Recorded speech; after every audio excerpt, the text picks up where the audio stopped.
পুলিশের ভয় পালাতে গিয়ে তৃণমূল নেতার গাড়িতে ধাক্কা, গুরুতর আহত অভিযুক্ত আইএসএফ নেতা। ভাঙড়। গত 14 তারিখ ভাঙড়ে অশান্তির ঘটনা ঘটে। প্রথমে বৈরামপুর এলাকায় পুলিশের সঙ্গে খণ্ডযুদ্ধ হয়, তারপর সোনপুরে পুলিশের গাড়ি ভাঙচুর ও অগ্নিসংযোগের ঘটনায় উত্তপ্ত হয়ে ওঠে ভাঙড়। আর এই অশান্তির ঘটনায় নাম রয়েছে অভিযুক্ত আইএসএফ নেতা আসাদুল মোল্লার। ভাঙড় প্রাণগঞ্জ অঞ্চলের আইএসএম নেতা আসাদুল।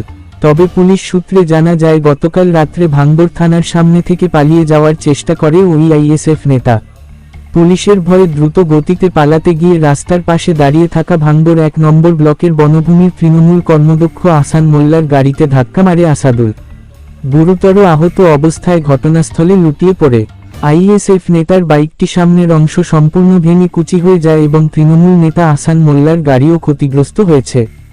এরপর পুলিশ কর্মীরা তাকে উদ্ধার করে নলমুড়ি প্রাথমিক স্বাস্থ্যকেন্দ্রে নিয়ে যায় চিকিৎসার জন্য। বর্তমানে চিকিৎসাধীন আসাদুল।